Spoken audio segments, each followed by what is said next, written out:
Mecánica de suelos 1. Presenta Pacheco Acosta Eri, Pérez Sánchez Gustavo, Reyes Jiménez José Miguel y Rodríguez Cabrera Johan, asesorados por el ingeniero Damirel Manzano Bastos, Grupo 4CB6. En ingeniería civil, el suelo se define como los sedimentos no consolidados de partículas sólidas fruto de la alteración de las rocas o suelos transportados por agentes como el agua, hielo, viento o gravedad, y que pueden tener o no materia orgánica. Por lo tanto, el suelo es un cuerpo heterogéneo con propiedades físico-químicas y mecánicas apropiadas o no para una construcción, edificios, represas, hidroeléctricas, etc., cuya función es sostener a la construcción y absorber las cargas producidas por esta. Las propiedades para determinado suelo están dadas por la relación entre sus componentes o fases. La fase sólida constituye partículas minerales, clasificados en sólidos inorgánicos como gravas, arenas, limos y arcillas, y sólidos orgánicos, como resto de seres vivos y humos. La fase líquida está formada por el agua libre específicamente, aunque en el suelo pueden existir otros líquidos de menor significación. La fase gaseosa comprende sobre todo el aire, pero pueden estar presentes otros gases, como vapores sulfurosos, anhídrido carbónico, etc., y los correspondientes a la respiración del suelo. Para estudiar mejor las fases del suelo, se realiza un diagrama de fases. Como se muestra en la figura, el peso de la muestra está constituido por el peso del agua, el peso de los sólidos y el peso del aire. De igual forma, el volumen de la muestra está constituido por el volumen del aire, el volumen del agua y el volumen de los sólidos.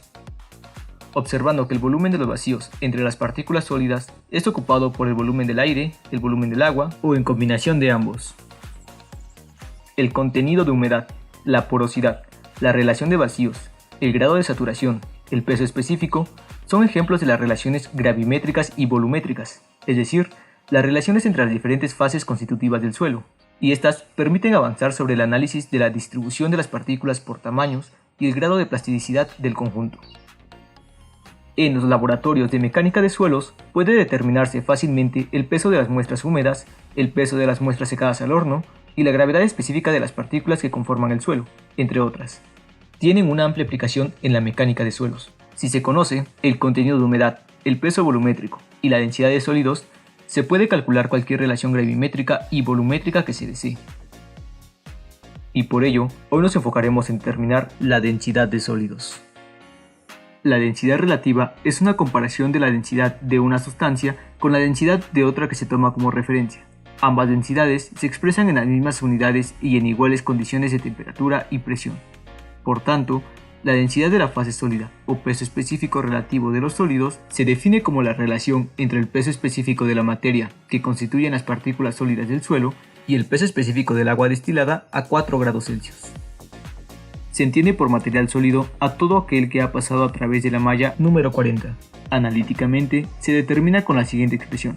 La densidad de sólidos es igual al peso específico de los sólidos entre el peso específico del agua y es adimensional. La densidad de sólidos se obtiene en la práctica como la relación entre el peso de los sólidos y el volumen del agua que desalojan a la temperatura ambiente, como se muestra en los diagramas. El objetivo de este ensayo es determinar la densidad de sólidos en suelos compuestos de partículas más pequeñas que el tamiz número 4, con base en las especificaciones de la norma ASTM D854 y AASHTO T100. El alcance es para ensayos prácticos dentro del laboratorio donde se cuente con el personal, equipo adecuado y que cumpla con las especificaciones siguientes. El equipo necesario para este ensayo es el siguiente. Horno eléctrico de laboratorio con control de temperatura de 110 grados Celsius más menos 5 grados Celsius. Debe cumplir lo establecido en la norma ASTM E145. Báscula eléctrica con precisión de 0.01 gramos. Debe cumplir lo establecido en la norma ASTM E898. Parrilla eléctrica. Sistema de vacío o bomba de vacío. Agitador mecánico. Matraz aforado con capacidad de 500 mililitros. Termómetro de 0 grados Celsius a 100 grados Celsius, graduado a 0.1 grados Celsius. Vaso de precipitado de 300 centímetros cúbicos con graduación. Probeta graduada de 500 centímetros cúbicos. Pipeta graduada o gotero. Piseta. Embudo con conducto largo. Solución para disolver grasas, mezcla crómica y o ácido sulfúrico. Alcohol industrial de 96 grados. Agua destilada. Papel absorbente. Cápsula de aluminio o latón. y una muestra inalterada del suelo. Lavado del matraz. Primero lavar el matraz con agua y detergente. Llenar el matraz con la mezcla para eliminar grasa. Puede ser una combinación de solución crómica, ácido sulfúrico y agua destilada. Enjuagar el matraz con agua destilada hasta eliminar la solución previa.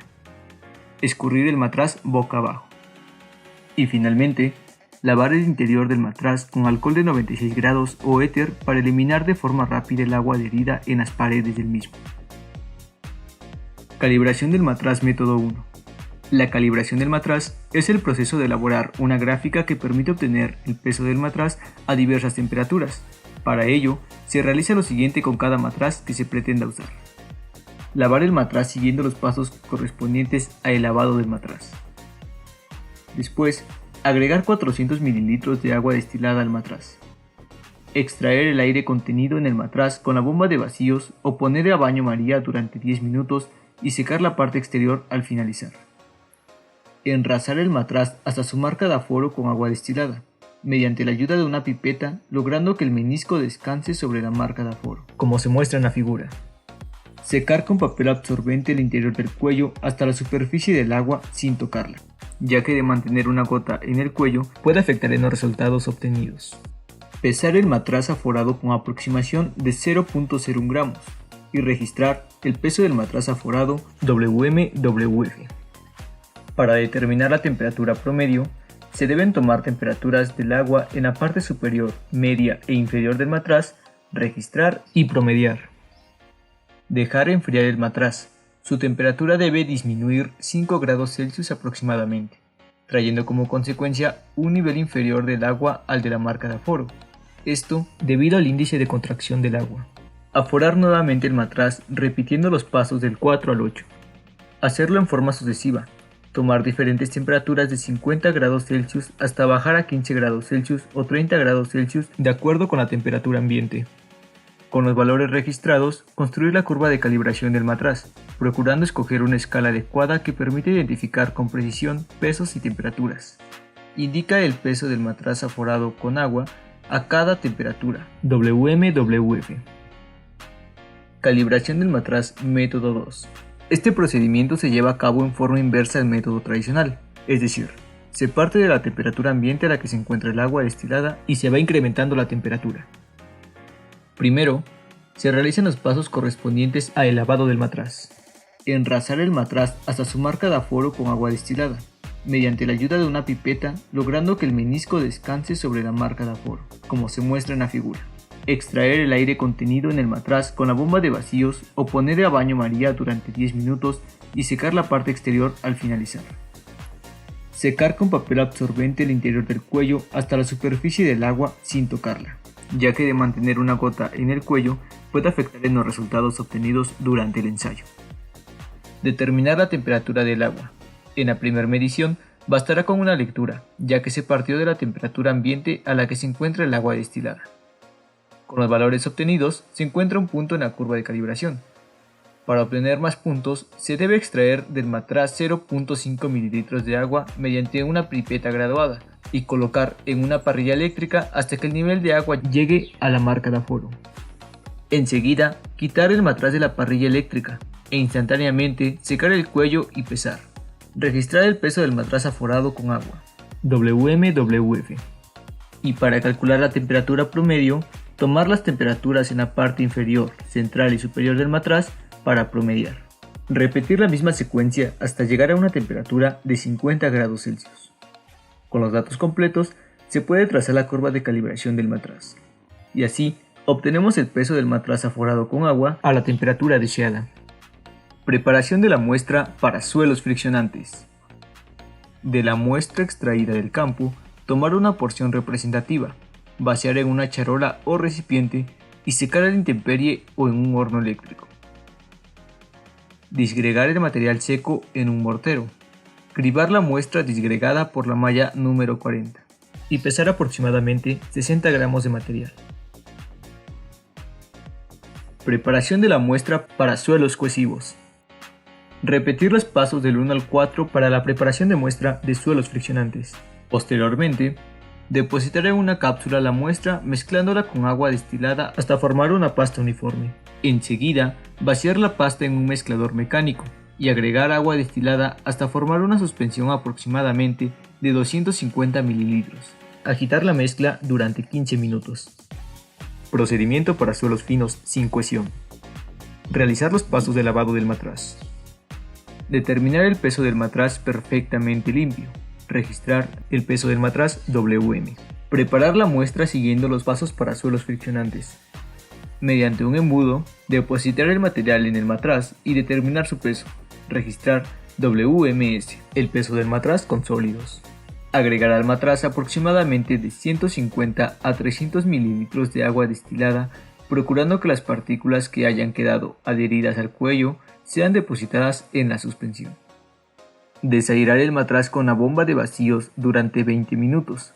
También se puede eliminar el aire introduciendo el matraz en baño María con glicerina rebajada.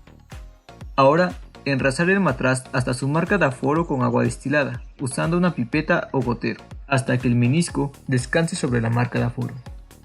Secar con papel absorbente el interior del cuello hasta la superficie del agua, procurando no tocarla. Pesar el matraz aforado con sólidos y registrar WM/WFS. Tomar la temperatura en la parte inferior, media y superior del matraz. Con ellas, obtener la temperatura promedio y registrar. Procedimiento para suelos cohesivos. Realizar los pasos de lavado del matraz. Preparar la muestra del material siguiendo los pasos para suelos cohesivos. Mediante un embudo, verter la suspensión en un matraz calibrado procurando no perder material, y enjuagar el embudo y el cuello del matraz con agua destilada. Repetir los puntos del 5 al 9 del procedimiento para suelos friccionantes. Pesar una cápsula o recipiente, WCAP, y vaciar todo el material dentro. Enjuagar el matraz con agua destilada de manera que no queden partículas adheridas a él y depositar en la cápsula. Introducir la cápsula al horno a 110 grados Celsius más menos 5 grados Celsius hasta evaporar el agua por completo. Después de evaporar el agua, pesar la cápsula con los sólidos, WCAPS. Obtener el peso de los sólidos, registrar WS. El peso de los sólidos es igual al peso de la cápsula con sólidos menos el peso de la cápsula. Registro, para ambos tipos de suelos. Con la temperatura promedio, localizar en la curva de calibración del matraz su correspondiente peso aforado sin sólidos, el cual está determinado por la proyección del punto en la curva donde la temperatura sea la promedio. Y así obtenemos todos los datos para obtener el registro completo. Resultados. Con el registro completo, calculamos la densidad de sólidos con la siguiente fórmula. La densidad de sólidos es igual al peso de los sólidos entre el peso de los sólidos más el peso del matraz aforado con agua, menos el peso del matraz aforado con agua y sólidos. Y así, determinamos la densidad de los sólidos para dicho suelo. El valor obtenido estará dentro de los valores típicos de densidades. En conclusión, la densidad de sólidos adquiere suma importancia en cálculos relacionados a la mecánica de suelos. Este procedimiento otorga la posibilidad de obtener dichos valores de forma práctica. Conforme a la secuencia establecida, se ha comprobado que el procedimiento para determinar la densidad de sólidos en suelos arenosos es más práctico que para suelos cohesivos. Asimismo, los valores son confiables con precisión determinada por los instrumentos usados y la correcta elaboración y lecturas del personal. Referencias.